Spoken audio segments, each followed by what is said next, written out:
Now, with all due respect to the rest of us, we're going to move to the president's report, probably the most interesting part of the meeting. Jeff? Good afternoon. I guess I'll start off with saying well played, John Jakeway. Notice what he did. If you didn't, I certainly did. When he referenced the Tennessee-West Virginia game coming up, and he got all of our attention, then he pointed out that he was a Bama fan. I was prepared to lead the boos.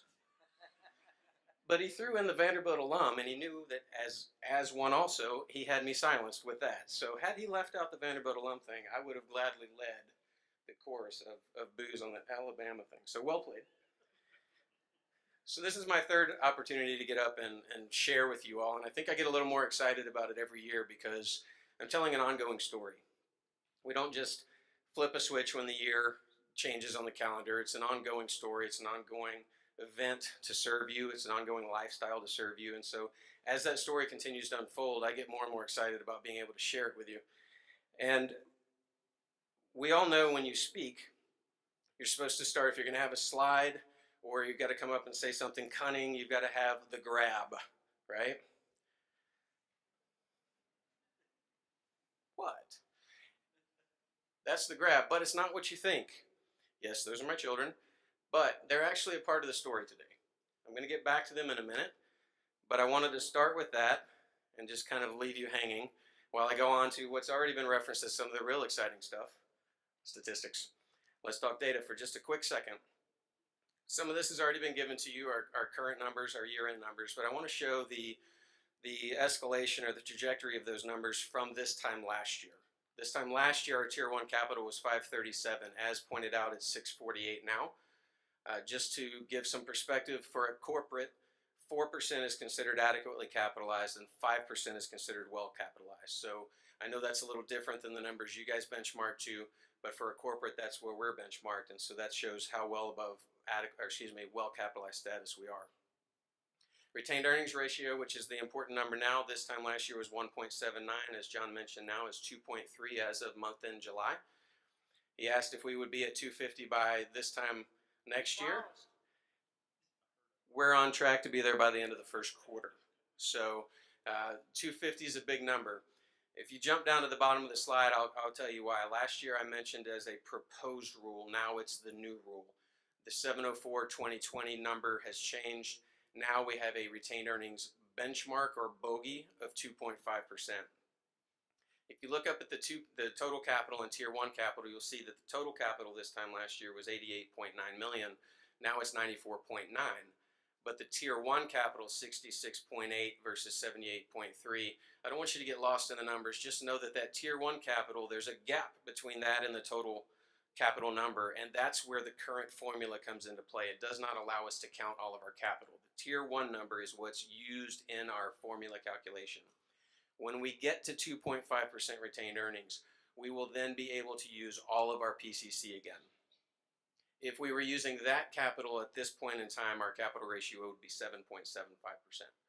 That's particularly important because it was our retained earnings ratio, or our retained earnings, I should say, that sheltered your deposits, your capital position during the financial crisis many years ago. So that's why the NCUA has put a focus on corporates to build retained earnings back up. We've done a very good job of doing that. We're very close to hitting the 2.5% number. And if we were there month in July, that would put our capital ratio, instead of at 6.48, at 7.75. With that, that's kind of the state of the corporate. I want to jump into more of the stuff I like to talk about. I like to give you more of a sneak peek behind the curtain. I like to get you more acquainted with the corporate, more on a personal level as opposed to just the numbers. And last year, 2 years ago, in 2016, I talked about what I call the what. What does VolCorp need to be, want to be for you? And I talked about the importance of being a trusted strategic partner as opposed to a vendor. I also talked about the V formation, the Canadian geese analogy that I used, and took a little bit of a risk on my very first opportunity to address you all and referring to you as Canadian geese. I didn't get any harsh emails on that, so I think we're good. But the analogy makes a lot of sense. And when we're in alignment, when the geese are in alignment, as a reminder, they can fly 70% further than when they go it alone. And when we're in alignment, that's our goal, is to help propel you as in the same fashion. In 2017, I went from the what to the why. Why is it that we do what we do? It's not to satisfy capital ratios. It's not to make the examiners happy. We do like to do that, but that's not why we do what we do. As you recall, I talked about the fact that each of you are an essential piece of what we do. We handed out these pins for everybody who was here. You've seen the logo. So it's recognizing that we know when we serve you, we're helping you better empower your members. We may not see that single mom with 3 kids and 2 jobs that just needs an auto loan, or that military vet that comes back. We don't see your members, but you do. We talked about that last year. So we talked about the what, we talked about the why. This year I want to talk about the how and the when. You can't really have the how without the when, so this year I'm going to hit 2 things at once. And looking at how we're doing, though, I went back to a similar data point. The proof is in the what? Right, the annual report.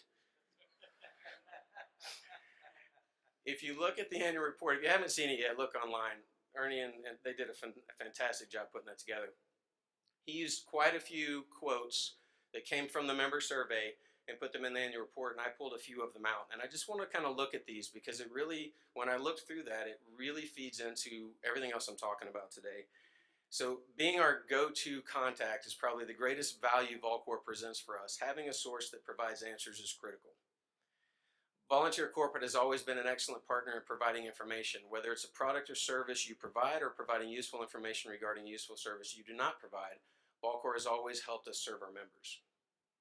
A trusted financial partner, they go that extra mile to help if they need to. And VolCorp takes the possibilities and makes them a reality. Some of the key takeaways there: we want to be your go-to. As a trusted strategic partner, that's what we would be. We would be your go-to. We want to always help you serve your members. We talked about the why. This tells me you guys see that, you guys feel that, and understand that that's our motivation.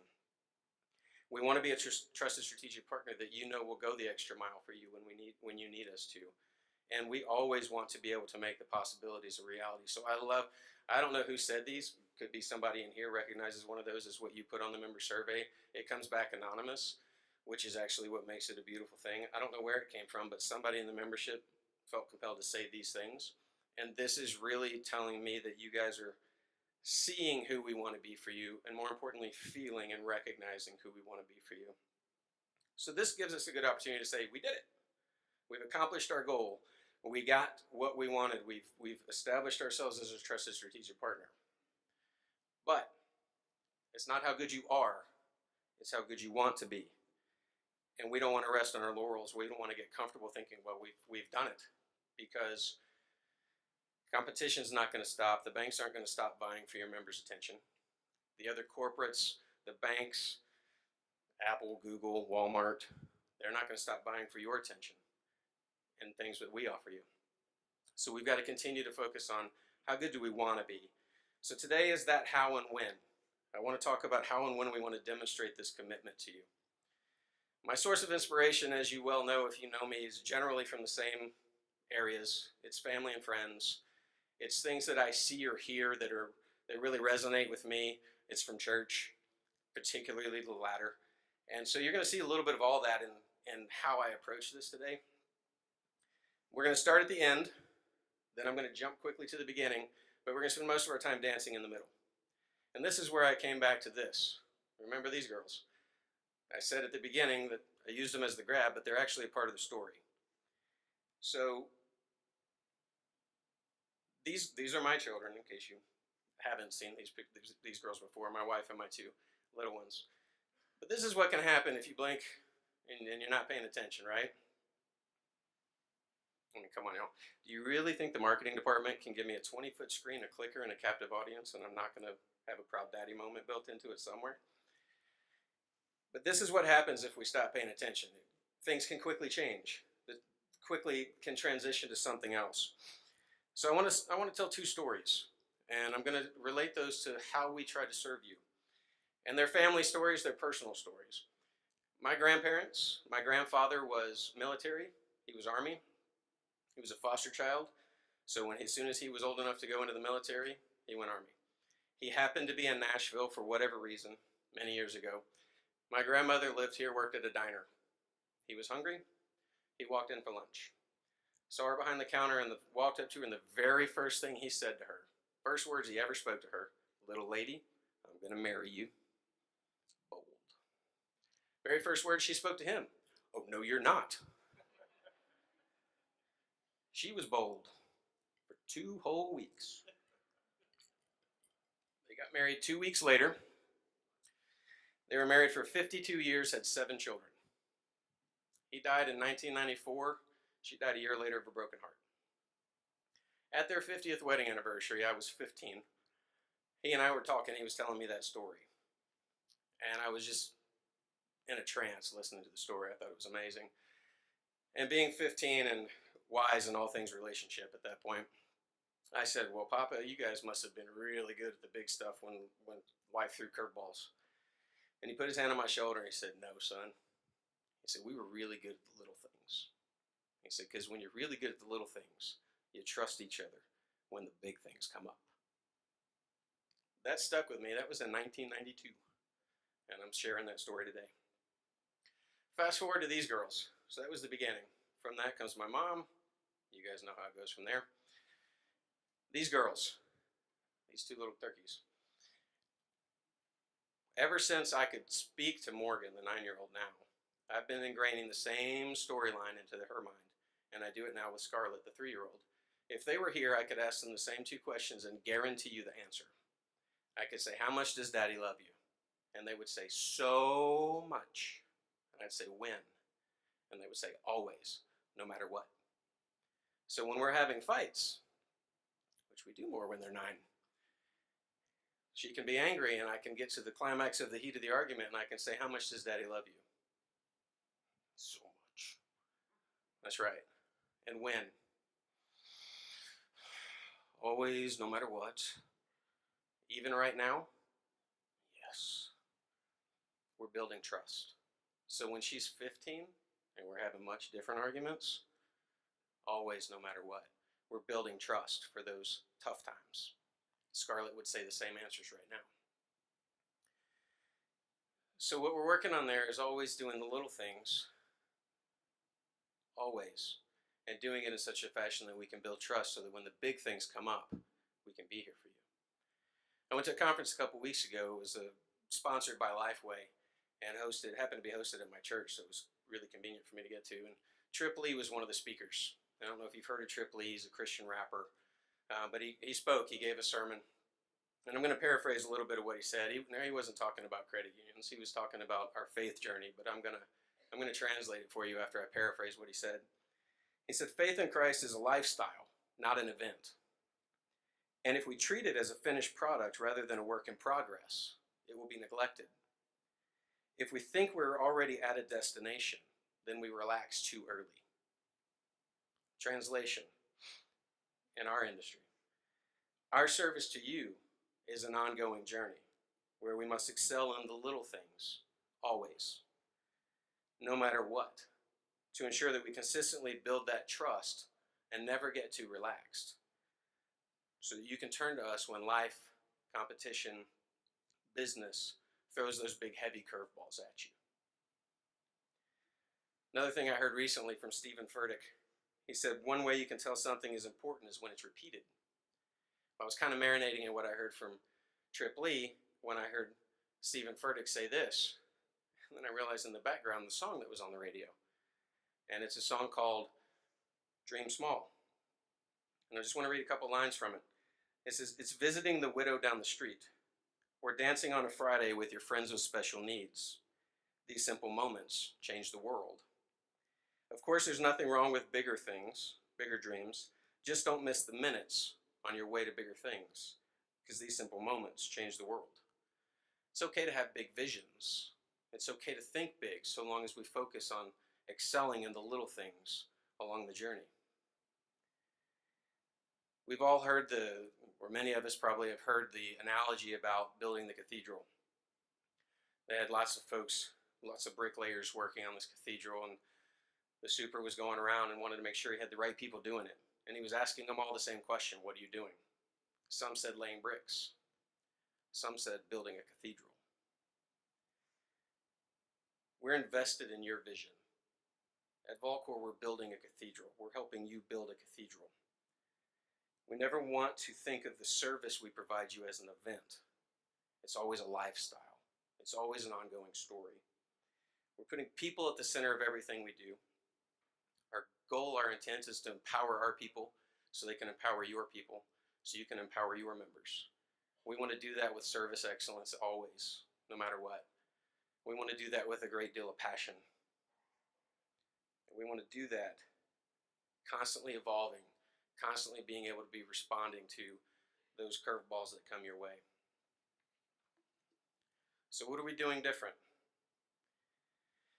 My pastor actually said something that really resonated. He said, if you don't go forward with the story God gave you, the story is useless. So we're going to be telling the story. You've already seen us, hopefully, in the CU Times or CU Today, several other mediums where we've been starting to market and get the word out, tell the story. Everyone knows that we were among the solvent five during the financial crisis, which is a story only 5 corporates can tell. But we also want to make sure we're telling the story of our focus, as I'm doing today, making sure that you realize that what we do isn't for capital ratios.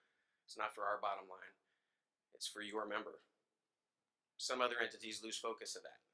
We're not going to ever lose focus of that. We're always going to be focused on excelling in those little things for you. So we're working on a culture.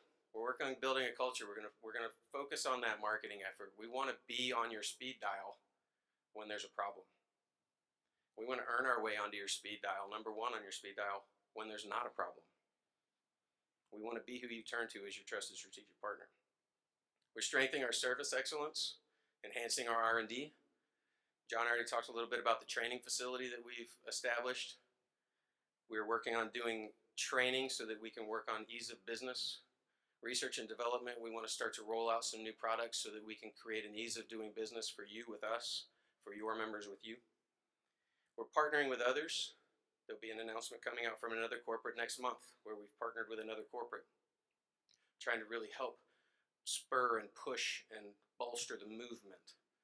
We're working with the leagues. We've opened up our training facilities to them. The Tennessee League will be using it soon. We've already got something scheduled. We've talked to them about a willingness to work with their young leaders groups. T and Mike in Tennessee, Kentucky, West Virginia, they all call it something different. But an interest in investing in that next generation of leadership teams that you guys are bringing up. We've even been working with national organizations. I've had quite a bit of conversation with CUNA this year. I sat down with Jim Nussel when we were in Anaheim back in April. In fact, I shared with him the Canadian geese analogy, and he was so impressed by how that works, we got to talking about it on a bigger scale, how it works beyond the scope of VolCorp and our membership, and how it works if you start to put the national organizations, NASCUS, NAFQ, CUNA, CUSOs, all of the components of the movement together in alignment, what we're capable of. How much market share we have relative to the banks, how much more we're capable of if we can get the movement in alignment. He was so moved by that, he asked me if he could use the analogy, and 2 hours later when he gave his presentation, he'd already revamped his whole presentation and referenced that analogy as the theme throughout about 10 or 12 times. Working with NASCUS and the TDFI, they've got a co-event coming up in December. They've asked me to speak at that. So we're really working to pull VolCorp out of the shadows. Really working to be something that is bolstering you, empowering the movement as a whole. What's the benefit to you in all that? We're not interested in being the biggest corporate. We're interested in being the healthiest corporate. Because being the biggest corporate didn't get anybody through the financial crisis. Being big didn't get anybody through the financial crisis. But being healthy did. And that's what got us through the financial crisis. So what we want to do is continue to find ways to be the healthiest corporate that we can be so that we can be trusted by you. I want to use an analogy I heard. I wish I could remember who to give it credit to. I've heard a lot of speakers lately. It was just within a couple weeks ago. But I heard an analogy. It was from a speaker who talked about a flight pattern from Houston to Austin. It's about a 35-minute puddle jumper. And he said that Southwest, American, and Delta all service that flight. And with American and Delta, when you get on the plane, the first thing they do is welcome you on board and tell you there'll be no service because it's such a short flight. Southwest still serves coffee on that flight. They have to hustle, but they do it. And the question was why? And he was explaining that in business, you should always ask the question why 5 times. Not to see if you get the same answer 5 times, but 5 layers of why. And he used that analogy to explain it. He said if you talk to Southwest and you ask them why they serve coffee on that 35-minute puddle jumper, answer number 1 is because our sales clients want it. Why? Because they need energy for their meetings. Why? To get the business. Why? To make a good living. Why? To have the life they've always wanted. So why do you serve coffee on that 35-minute puddle jumper? To help our clients have the life they've always wanted. So translate that to what we're doing for you. Why are we doing everything that I just talked about? 1, because our members deserve it. Why? So you can get the business. So you can earn that market share in your market. Why? Because your members deserve it. Why? Because we know that you can make their financial lives better. Why is that important? I'm going to use Southwest's answer. So that we can help you help them have the life they've always wanted. So why are we doing everything we're doing for you? To try to help you help your members have the life that they want. Last year I used a couple of quotes that resonated with me and fit into what we were doing. I got several emails from some of you saying you really like that. And so I thought I'd use a couple again this year. Just a couple things to marinate in. 1, the greater danger for most of us lies not in setting our aim too high and falling short, but in setting our aim too low and achieving our mark. VolCorp is not going to set our aim too low and fail you. We're going to set our aim high and do our best to hit. Excellence is never an accident. It is always the result of high intention, sincere effort, and intelligent execution. It represents the wise choice of many alternatives. Choice, not chance, determines your destiny. Service excellence will never fail to be a focus of ours. It will always be intentional. It will always be with you in mind and your members in mind to make sure that we empower you to further empower them.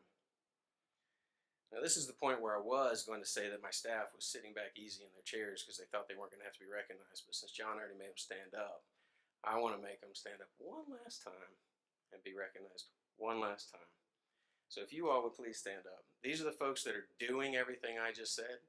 And there's also, come on, I got like 2 that stood up. There we go. There's twice as many as this back at the office doing it as we speak. It never stops because it's not an event, it's a lifestyle. And we want to do our best to make sure you all feel a part of that lifestyle. So one last time, if you would please join me in thanking them for everything they do.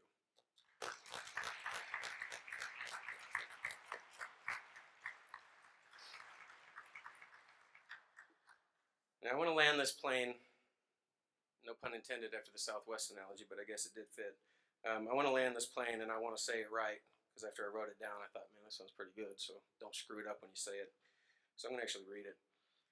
But this is how I want to close. Always, no matter what, we want to be excellent for you in all the little things. Building trust to propel us all to achieving big things together. We appreciate the opportunity to support your business, your mission, and your purpose, because doing so is ours. And why does all of this work? Think about the presentation I gave the last 2 years and this year. Why does all of this work? Because when we're in alignment, each of you is an essential piece to everyone's success. And we truly are better together. Look around the room, look around your table, look around at everyone else, and recognize that when we serve you and we empower you, it further empowers us to serve the rest of the folks in this room. So providing a service to you isn't just helping us help you propel your membership to great things. Serving you is helping us propel everybody's membership to great things. To say that we're better together is not an event, it's not a lifestyle, it's a mantra that we're going to live by. We're going to focus every day on doing the little things with excellence so you can trust us when the big things come your way.